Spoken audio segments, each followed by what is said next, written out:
顶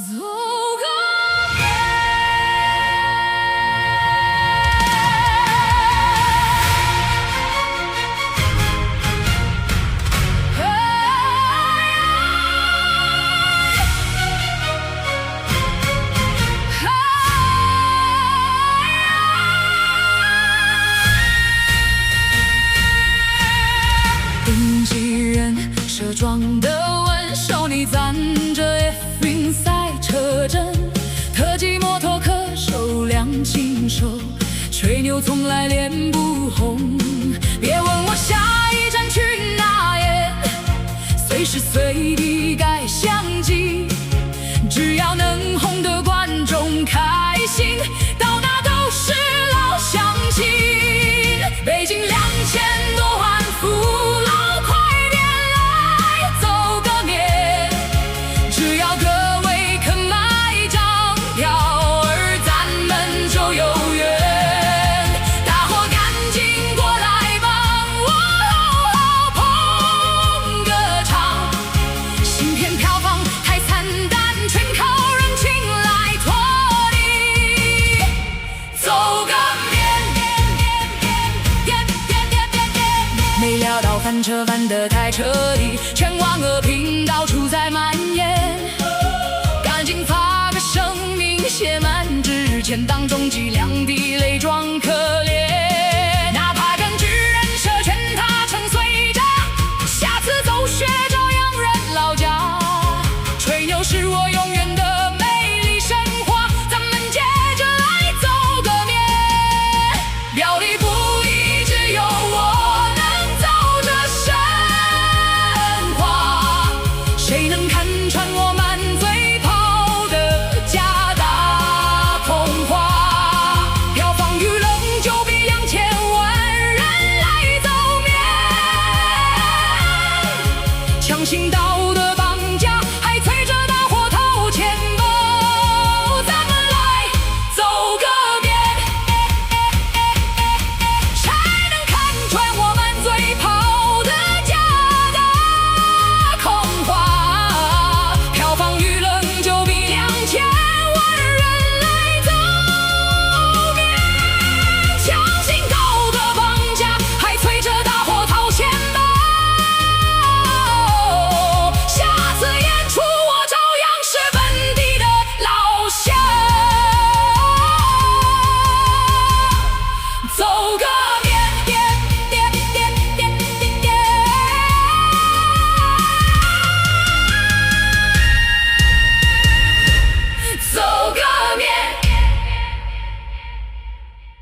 我不用坚持，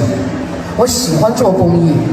我见不得别人受委屈，我看不得老百姓受欺负，我就是要往前冲，没有坚持，本能。哇，酣畅淋漓，酣畅淋漓。我不用坚持，我喜欢做公益，我见不得别人受委屈，看不得老百姓受欺负，我就是要往前冲，没有坚持，本能。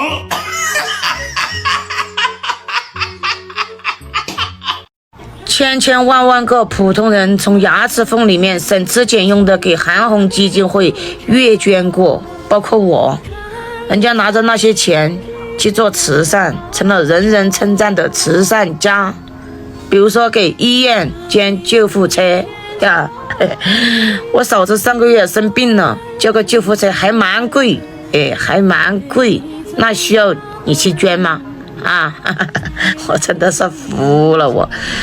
呀！最后我才发现，善良的不是那些慈善家，是千万个像我们这样的普通人，知道吗？我真的是服了我啊！搞什么名堂也不知道，搞什么名堂也不知道呀！自己嘛省吃俭用的，人家还有就剩下来的钱，人家还拿去理财，买理财产品，真的是一绝。以后啊，理财产品我也自己会买。当我月捐给谁的时候，我不会再那个啥的，我就拿那个钱来犹犹豫豫的去买2斤排骨来，一家人还吃得满香，知道吗？满香，我真的是服了我。其实过了这么久啊，别以为韩红的争议已经消停了，还是有特别多的人在讨论这个事儿的。哎呀，筹款越来越难了，就连我们过2天要去甘肃藏区的钱还没筹到，200万，现在没有人愿意捐钱。这个事儿甚至让很多人翻出2020年对他的一个实名举报，加上走个面的言论翻车，以及最后就直接升格到了对韩红基金会的质疑，现在都有人开始人身攻击和网暴他了。就是在舆论场里面啊，确实腹背受敌的情况还挺难解的。尤其像这种，我觉得该回应的时候是该出来回应，不能什么事儿都靠硬扛，靠时间拖过去，我感觉也不是一个好的办法。你们说是不是？大家好，我是用法律视角说热点事件的林律师。我觉得我今天就说一些比较客观中立的话吧。就是韩红基金会啊，在2020年那年，官方其实是查过的，没查出啥大问题。当时是北京市民政局就查了基金会，说，他针对未公布的年度工作报告没有公募资质、非法募捐、投资未公示，还有包括慈善项目不透明等等多项问题，基本上都查了个遍，调取了2012年基金会成立以来的所有账本，包括合同、物资签收凭证。当时得出的结论是，韩红基金会总体运作是规范的，然后里面有2项程序是违规，要求限期整改，没有发现其他的任何包括请债挪用善款的违法犯罪行为，然后给这个事儿就定了个性。那你说是哪2项有问题？一项是2013年到2018年，当时基金会还没有取得公开募捐资格，在那个时候通过官网和微信公众号收到的善款大概是200多万元，这个肯定是违反慈善法的22条的。另一个是2018年9月到2020年的2月期间，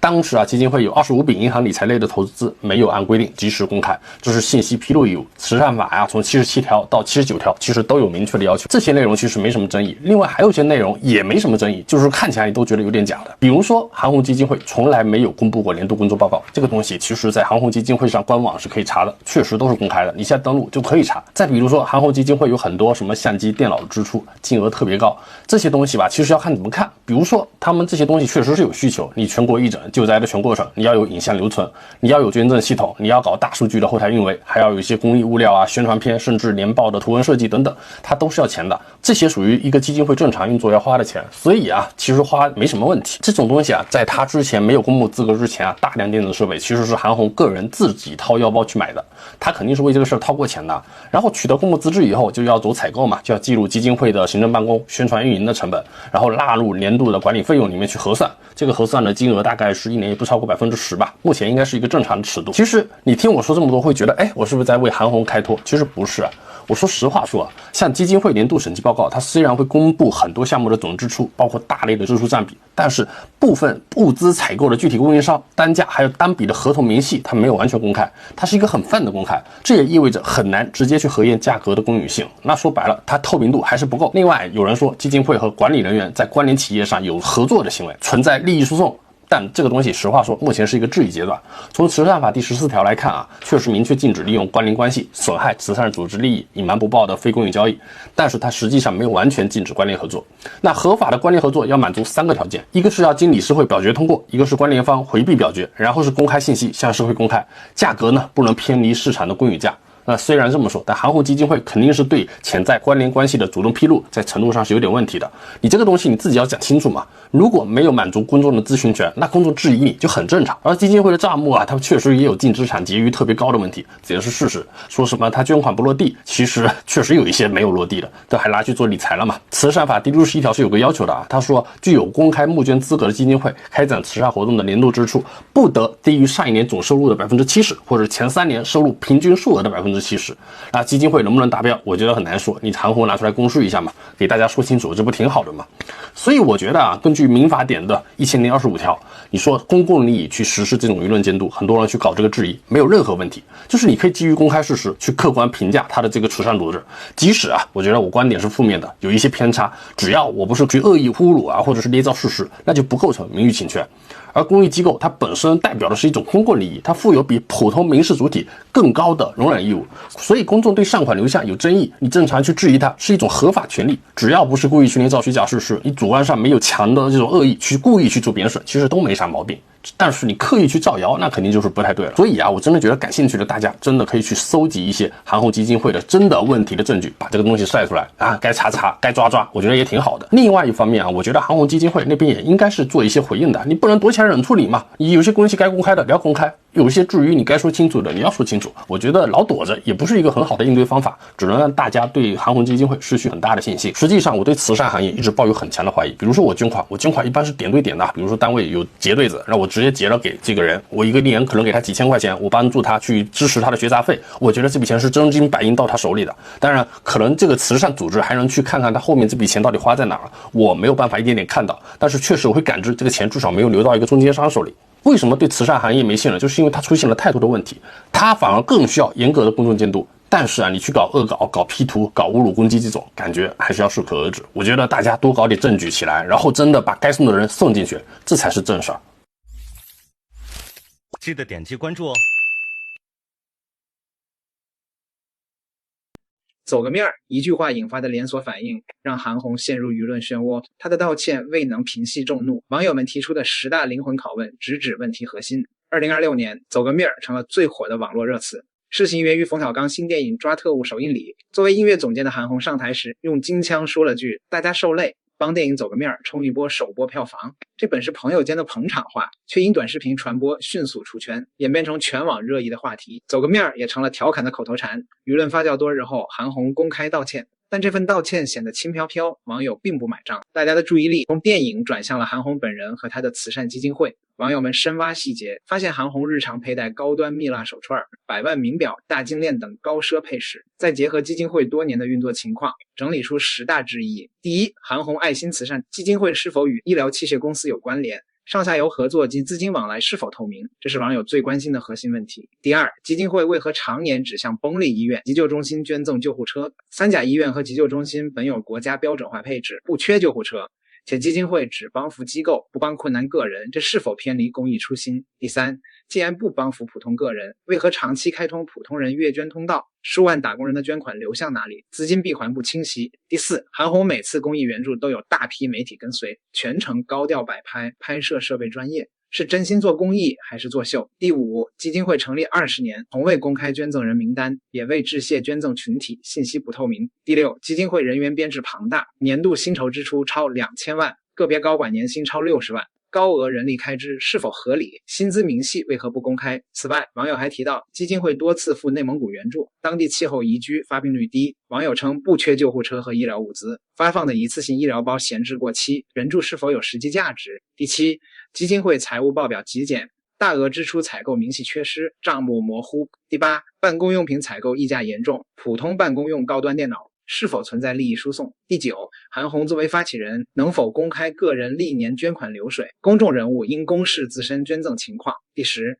普通月捐人无法查询捐款去向，不原渠道，形同虚设。随着质疑发酵，大量月捐人退出自动捐款，称要等疑问查清账目公开后再考虑恢复。期间多位大 V 力挺韩红，李国庆还捐赠100万元物资，但网友认为这些捐款在年收数亿的基金会面前分量不足。大家强调，基金会的善款来自底层打工人的血汗钱，捐赠人有知情权。公益行业曾有牛群的例子，他被自证清白裸捐资产，虽晚年清贫，但赢得了大众信任。网友并非要抹黑韩红，承认他深耕工业的付出，但工业机构的核心是公信力。郭美美事件曾让慈善机构公信力崩塌，大众才更信任明星基金会。信任一旦受损，难以修复。韩红面前有2条路，一是公开基金会20年全部账目、薪资、采购合作明细，接受监督；二是靠公关平息舆论，但这会进一步消耗公信力，一句道歉解决不了问题。只有公开透明的账本才能平息舆论，若账目清白，大众会继续支持；若回避问题，走个面儿或将成为他公益生涯的转折点。